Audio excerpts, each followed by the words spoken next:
Universidad de Chile trabaja para mantenerlo informado. Radio Análisis, una transmisión conjunta de las radios que piensan.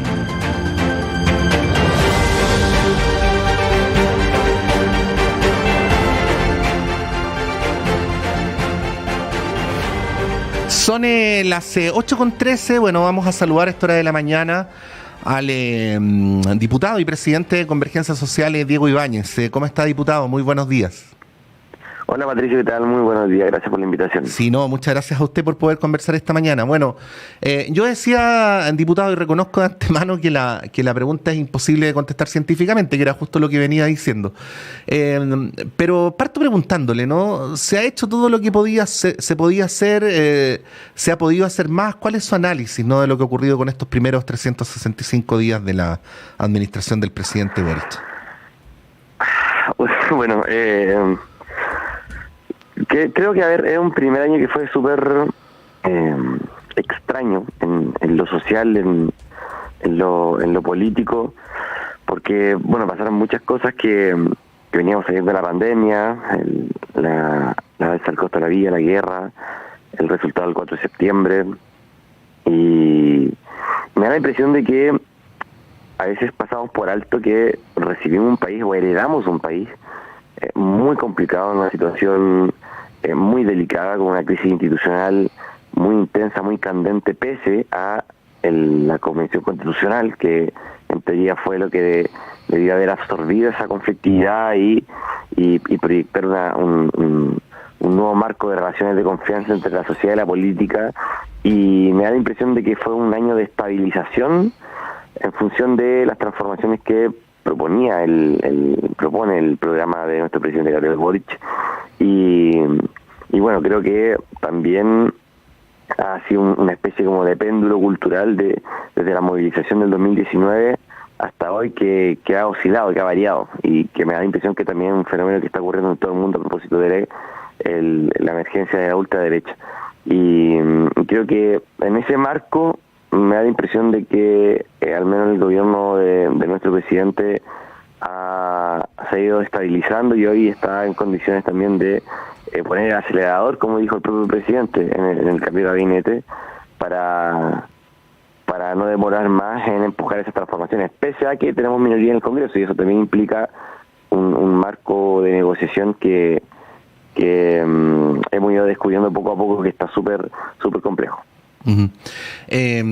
Diputado, usted sabe, no es nuestro espíritu ser odioso, esta pregunta es solo para el análisis, pero ya que a ustedes les ha tocado estar por primera vez en el gobierno, ¿qué diferencia habría entre esta situación, ¿no? y cuando el gobierno del presidente Elwin decía en la medida de lo posible, o cuando los gobiernos del presidente Frey o del presidente Lagos decían queremos hacer cambios más profundos, pero la derecha nos lo impide?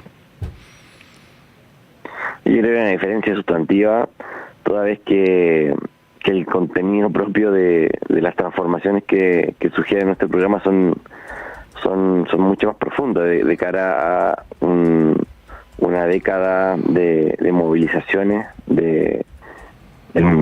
partiendo por el movimiento estudiantil, el movimiento feminista, el movimiento por el fin de la AFP, que ha ido calando en el sentido común, y que también ha hecho de que los elementos que se proponen para transformar sean justamente un paso a terminar con el neoliberalismo, y eso es un cambio evidentemente mucho más profundo, mucho más sustantivo, de cara a un momento culturalmente y socialmente distinto.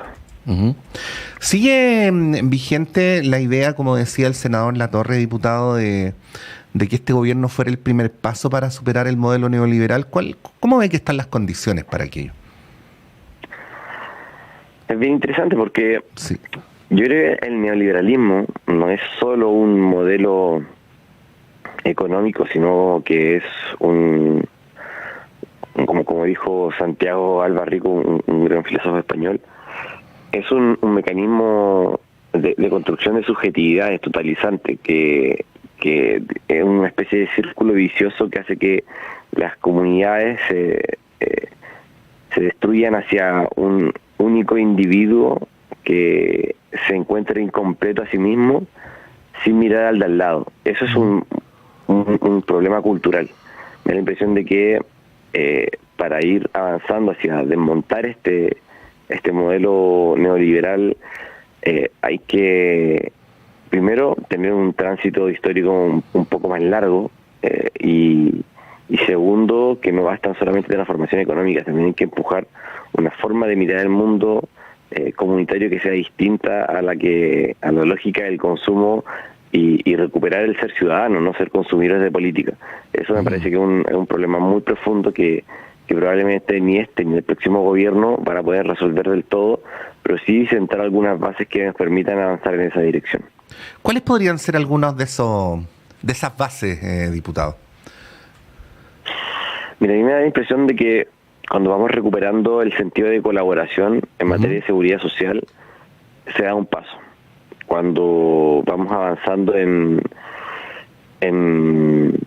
entender que el cuidado es trabajo, y que por tanto hoy queremos sentar las bases del Sistema Nacional de Cuidados de cara a poder reconocer como remuneradamente la labor de las cuidadoras, de la reproducción de la vida, es un primer paso. Me da la impresión de que cuando encontramos formas de asociatividad entre comunidades para que puedan postular conjuntamente a proyectos de mucha más envergadura, se va tejiendo confianza entre ellas, y eso es un primer paso. Entonces, yo creo que a propósito, por ejemplo, del rechazo a la reforma tributaria, cuando comenzamos a considerar de que para avanzar en derechos sociales, quienes más tienen deben pagar su parte de la cuenta, me da la impresión de que todos son batallas que, tejidas entre sí mismas, como individualmente no impactan, pero en conjunto van construyendo una subjetividad distinta, que es la que justamente podría dar un primer paso hacia terminar con un modelo muy injusto. Estamos conversando a esta hora de la mañana con el presidente de Convergencia Social, el diputado Diego Ibáñez. Diputado, ¿con qué sabor se queda luego del cambio de gabinete? Yo creo que se da vuelta la página de un momento que requería algunos ajustes, algunos equilibrios, de cara también a responder a la pluralidad de intereses que existen en la alianza de gobierno. Y creo que ahora toca trabajar y toca ir construyendo esos caminos que nos permitan ya sacar el foco de lo pequeño y comenzar a mirar al horizonte a más largo plazo. Bueno, tenemos un año que va a ser desafiante. De alguna manera el presidente con sus palabras ha ido encaminando la discusión, diputado. Obviamente hay un capítulo que es súper importante, que tiene que ver con la reforma tributaria. Hay otro capítulo que tiene que ver con la reforma previsional, y quería quedarme ahí porque tiene que ver más con la tarea parlamentaria, luego, independientemente de otros asuntos que podemos revisar a continuación. Pero bueno, en ambos aspectos lo que la derecha ha venido planteando es que ellos van a hacer su propia contrapropuesta, ¿no? Y que bueno, el gobierno ha sido maximalista, ha sido radical, en fin, bueno. El escenario no es sencillo, porque también, como mencionaba hace un ratito, hay también una estructura mediática, ¿no?, que es bastante adversa y que tiende a reforzar esas ideas más que las ideas fuerza del Ejecutivo. ¿Cómo vislumbra usted ese escenario? Porque bueno, no sabemos si lo que se va a dar a continuación va a ser una situación en la cual el gobierno va a poder sacar adelante estos proyectos, pero también la pregunta es: ¿a qué costo? Bueno, primero creo que uno puede vivir uno no puede vivir, del heroísmo de querer luchar y no lograr nada. Pese a que se te identifica como un gran luchador, que fuiste súper consecuente, creo que la política es mucho más simple, más sencilla, más banal incluso. No basta ser un muy buen 9, sino que tienes que meter goles. Y creo que tenemos que encontrar los mecanismos para avanzar un pasito que sea en la dirección que apunta nuestro programa, y eso implica negociar en el Congreso, en el Parlamento.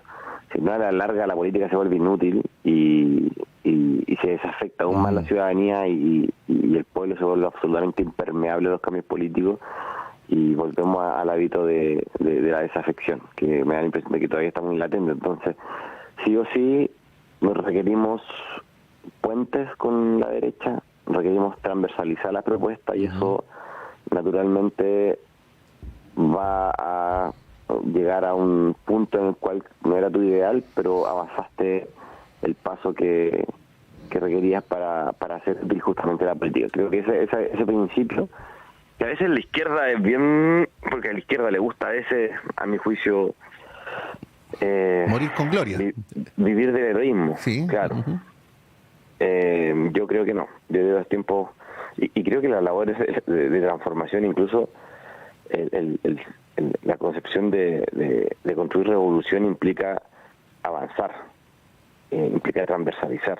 Si uno renuncia a la transversalización de las propuestas, al final estás renunciando a la política y a la larga eso te va a golpear como un boomerang.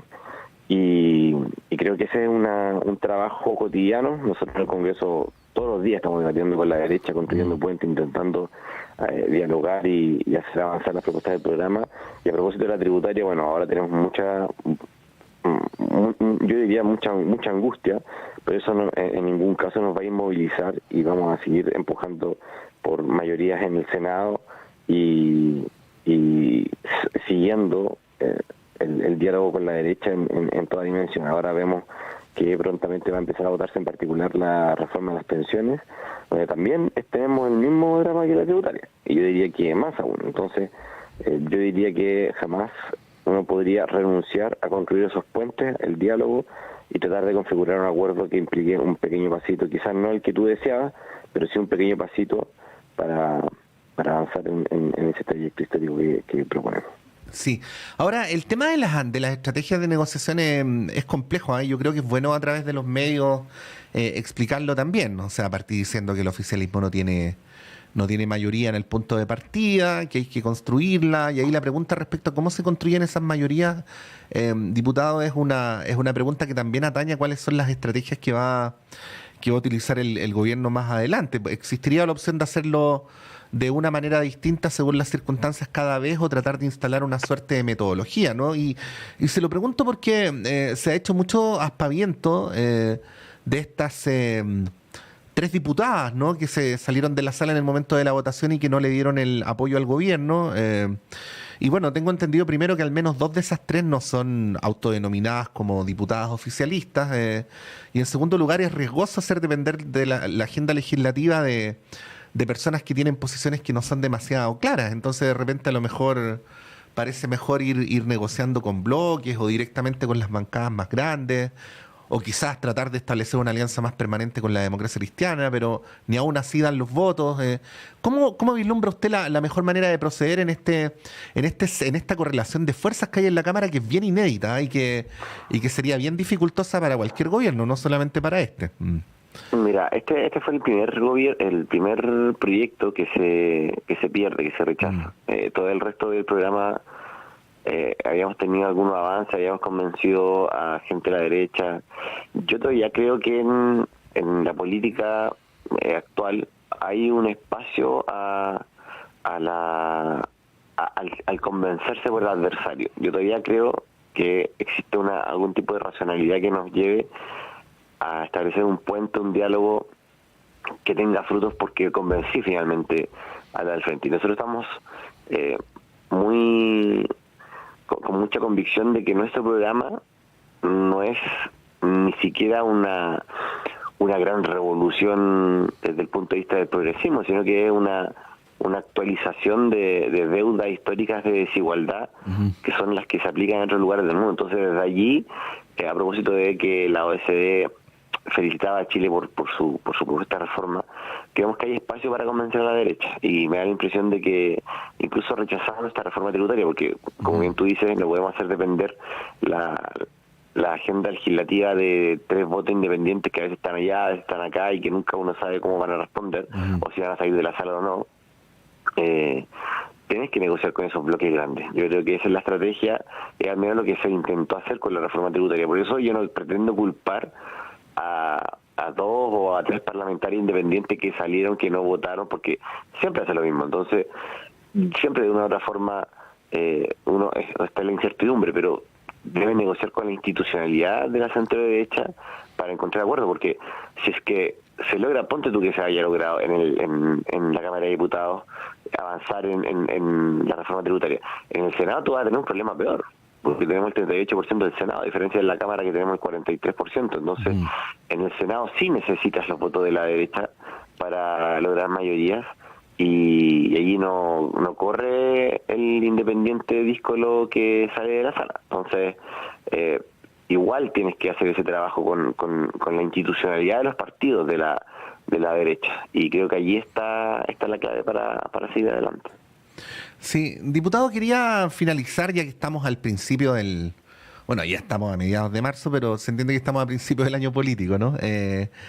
Bueno, este va a ser un año altamente determinado por los 50 años del golpe, ¿eh? Y puede que ahora no esté tan claro, pero uno adelanta que en la medida que pasen los días y las semanas va a ser un asunto que de alguna manera va a ir tiñendo buena parte de las dinámicas políticas, entre otras cosas porque uno ve a priori que prácticamente todas las instituciones de la sociedad están preparando actividades a propósito de la conmemoración. Y hay un debate abierto, ¿no?, respecto a cuál es el rol del gobierno en esto. Desde la derecha se le ha pedido al gobierno que no trate de imponer una verdad oficial. Se ha planteado también que tendría que haber espacio para todas las verdades.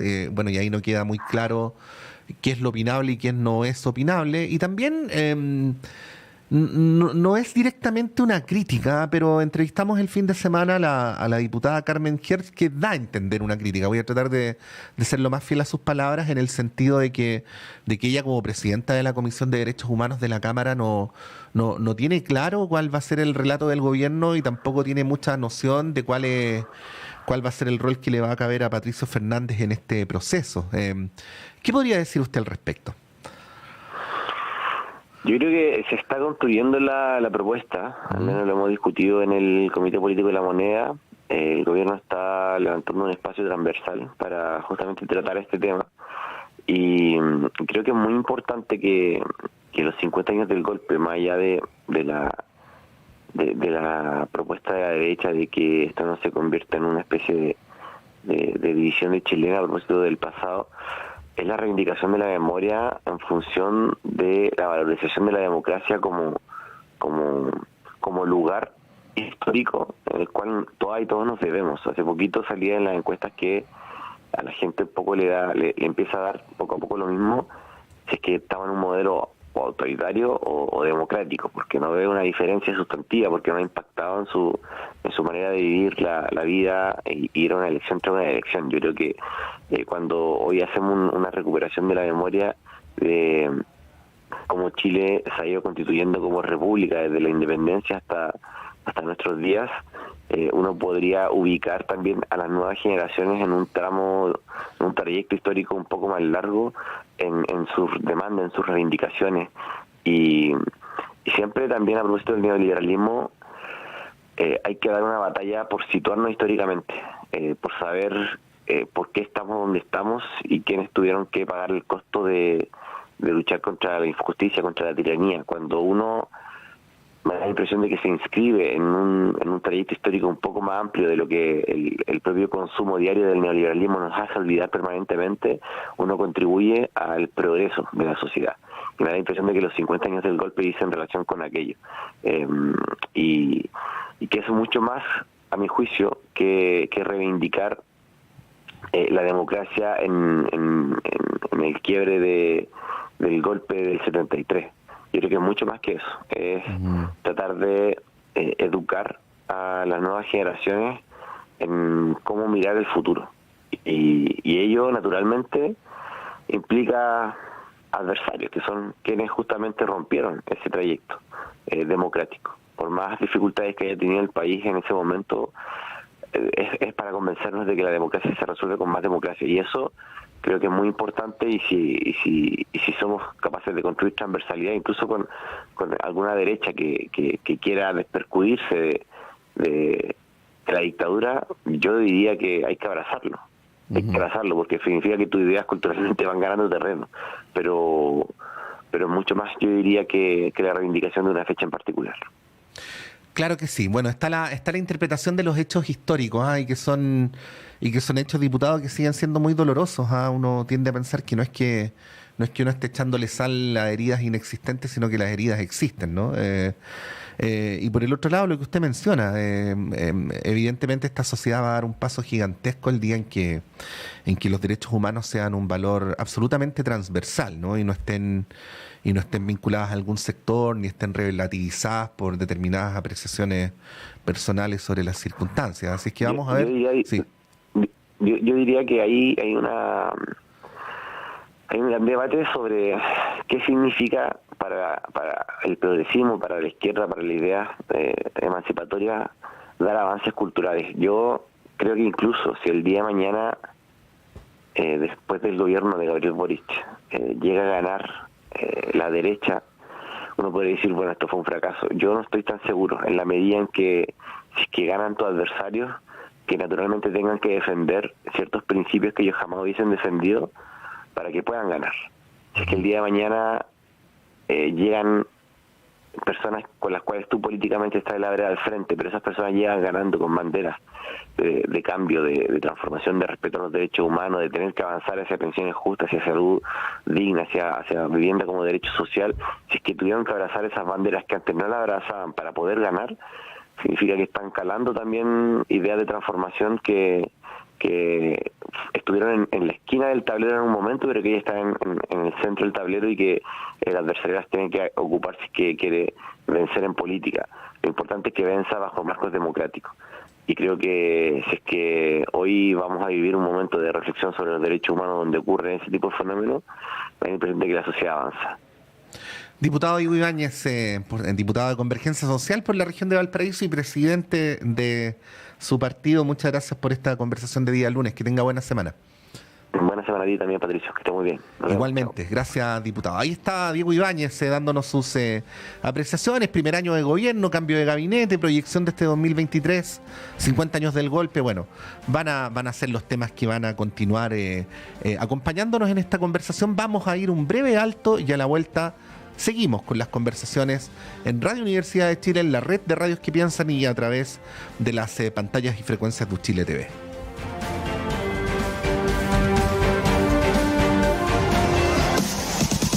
Radio Universidad de Chile y la Facultad